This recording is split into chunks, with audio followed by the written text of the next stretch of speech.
Okay. Hi, Wendy. How are you? I'm fine, Doug. It's good to talk to you again. Well, thank you for coming on the show, coming back. Actually, you were on the audio podcast before, right?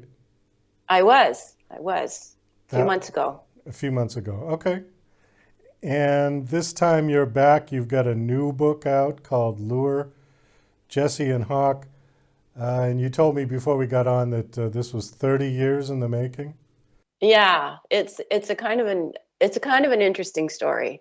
So, I mean, it goes back even more than 30 years because when I was married many years ago, we were in New York. My husband was a musician, and so he was at the gig all the time at the venue, getting set up and rehearsing. And I discovered this thing called HBO in the hotel room, and yeah, I mean, I was from like rural Ontario, and then suddenly I had HBO, so that was kind of great. And I found this movie called Romancing the Stone. Do you remember Oh, Romancing the sure. Stone? Yeah, yeah. Michael Yeah. Douglas, I think, was in that. Michael Douglas, Kathleen Kathleen Turner, Danny Turner. DeVito. Yeah, yeah.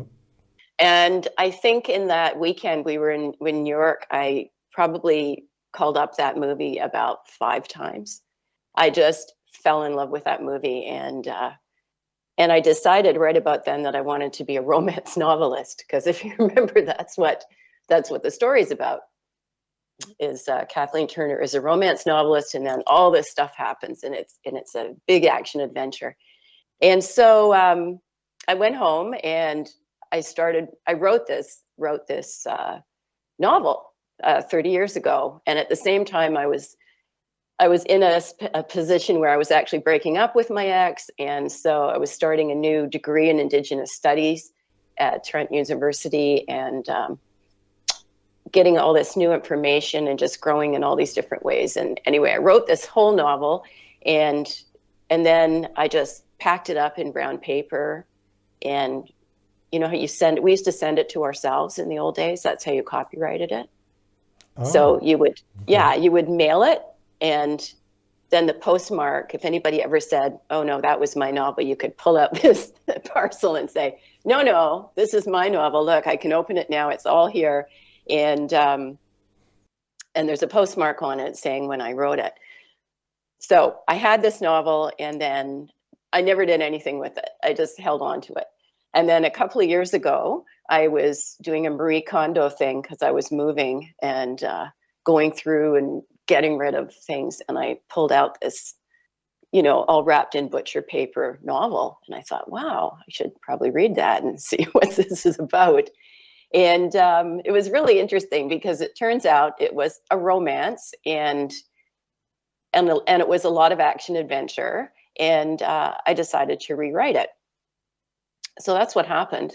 Um, the original the original characters are pretty much the same. Jesse and Hawk were the original characters. There are two, what do I call them, creepy guys, um, that that stayed the same, and so they're in there as well. And then things started to change because, in 30 years, hopefully my writing's better, and I've learned something. Let me ask you something. So, you wrote the novel completely 30 years ago and then you just put it away? You didn't do anything else with it? Why didn't you pursue it at that time? I don't know. I was working on a degree. I was in a completely different headspace, and I just I just wrote it really to see if I could. I wanted to write it and finish it and see if I could do it, and I did. Well, how many words is it?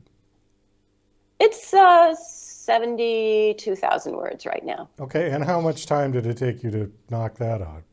Like way back in Right, the 30 the years late ago. What how much 30 time? years ago. Yeah. Um, you know what? I was writing it on my Commodore 64 Oh, with coding, yeah. um, and I was writing it similar to the process I have now, where I would go to sleep and I would dream the scene, and then I would wake up with the scene in my head as a movie, and then I would sit down on my Commodore 64 and type it up, and it was pretty incredible. So how long did it take me? Probably 2 or 3 years, because there was a lot of change going on at the same time in my life, right? All right, because I'm always fascinated to talk to authors and find out how long it takes them to write something, because I've had answers anywhere from 2 weeks, to years, right? Yes. But now, years I understand. You write a little bit, you put it away, life Mhm. happens, you get back to it a few months later. Maybe you get a writer's block in some space in between there. But Mhm. the 2 week one is phenomenal for me, that somebody could knock out 80,000 words in 2 weeks. That's incredible to That me. Yeah. that's yeah, that means you have somebody that's, feeding you and taking care of your life, and you're just sitting there, and maybe you're dictating it, or you obviously don't have anything else to do, because that's a lot of work. But I know a lot of people that do a whole novel during NaNoWriMo, which is the month of November, and they will sit down, and there's prizes for that. Prizes for what? Speed writing? Speed writing, yeah, like, can you do this? Can you write a whole novel in a month? That's kind of the thing. I don't really do it, but Well, I I know guess people that do. I guess my question would be, if you knock out something like that, how good is it going to be the first time through? I think that depends how inspired you are, right? So if it's a first draft and it's really coming from your muses and your core, and it's inspired, then it could be great. Could be great, but you're going to have to do all the revisions. Do you think anybody is able to write a novel and knock it out the first time and that's it? No changes? I mean, other than any grammatical errors or something, but I mean the basic context of the story, the characters, all of that. You think anybody's that good that they can knock one off and just say, that's it, it's Maybe, done? maybe Stephen King. I know Stephen King writes like that. He just does it and So that's it. Yeah. I know that he and I write that way too. So I don't write outlines or anything else. I write a whole draft. So when I'm on, I just keep going, and I write that draft. And I know that Stephen King does that, and there are a few other people that do that as well. Yeah, but I I, don't know how much revision goes into it after. yeah. Well, I guess if you're Stephen King, his publishers are going to take just about anything he does. Yeah. So, so I mean, he has that luxury because he's a famous name. For people that are not well known, the publishers are generally going to want something different than you wrote in the first place. They might, oh, you got to change this or you got to do that, unless you self-publish. But I don't know. I'm always curious because I am a songwriter, and I don't Mhm. think I've ever had a song just come right out the first time. It's always a bit of a jigsaw puzzle, trying to fit this piece in here and this piece, and maybe we have to shave this piece down a bit to get it to fit. I can't imagine somebody knocking out a song just on the first try. It's mind blowing. Yeah. I mean, that's the whole talent in itself, right? To have the music and the lyrics coming Well, together. it's a two-part process. Yeah, it's a little bit Mhm. different than a Mhm. novel, but Mhm. novel has its own components as well. Mhm.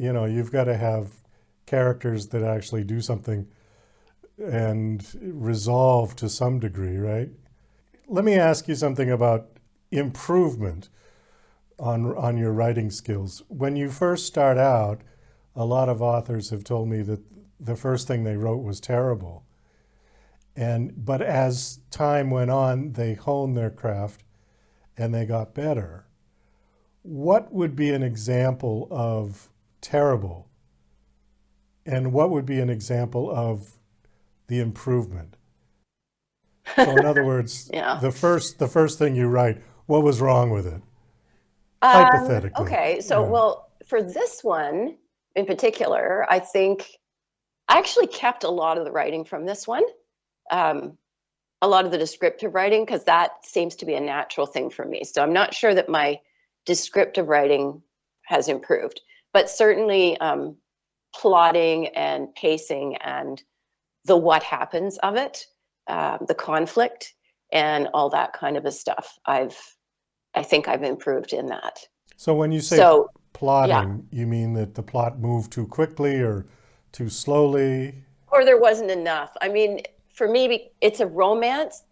It's a romance at its core, but I don't like to just write romance. So I really need other things going on in there. So action, adventure, a mystery, all of that sort of thing. And that's kind of what my whole other series is too. So for this one, I started it out. I was I was taking the pages out of that brown paper bag, and I was kind of reading it, and I'm going, okay, I'll keep that. I'll just write that as it is. And and then I kind of got to a point where I woke up one morning and I'm like, oh, the girl, Jessie, finds the bones of a missing Indigenous woman in her shed. Like she finds this hand coming up out of the dirt after there's a big storm. Well, there was nothing ever about that in the other book. And I thought, okay, so who is this? And characters will come to me. So that character was obviously somebody who wanted her story told. So that took everything on a different trajectory right there, and turned it into something more than just a romance. So now with romantic suspense, it's kind of a 50-50 deal. So there is a romance with a happy ending at the end of it, but then there's something else going on that's in there that to me is the intriguing part. Is there like, how do I want to say this, requirements to satisfy particular genres? In other words, if you call your book a romantic thriller, it has to have certain components in order to be called a romantic thriller? Absolutely. Yes. If it's a thriller, usually there's a really big threat that is kind of like, will these guys live through this? And romantic suspense is sort of in that realm. A lot of romantic suspense that I'm seeing has FBI, CIA agents in it. I didn't go that way because I don't know enough about law enforcement. Well, I'm just wondering But if there's a list or something out there.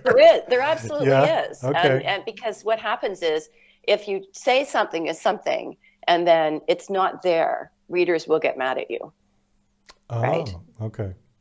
All right. Romance is a really good case in point. So for romance, most romance writers and readers want a happily ever after or a happy for now. So they need it to end on a high note of hope, right? There's hope that they can go through this and they can break apart and come back together and break apart again and all of these things. But in the end, they're going to be there forever. All right. So happily ever after would constitute a romance. Yes. What if they die at the end? Then what do you Then call you're the going book? to not be able to call it a romance and you have to call it something else. A murder mystery. Well, yeah, Yeah.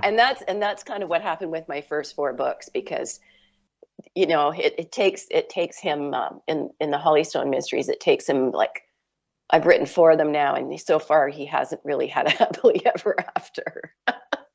Okay, so the new book is called Lure, Jessie and Hawk, and this was the 30-year-old book that was inspired by Romancing the Stone. Is it available now? Is it out?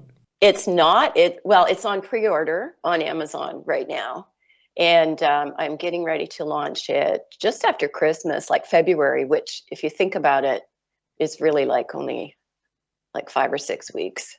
So I'm getting ready. Well, we do have to wind this down. Thank you for coming on. Do you have a website you want to give out? I do. It's bluehavenpress.com. Okay, all one word. Yeah. And people Yeah. can pre-order your book from there if they like. They can, and they can see all the Hollystone Mysteries and just see what I'm about. And I have like a more intense story about the writing, the beginning of writing Lure as well, sort of the Indigenous connections there on my website. Well, thank you for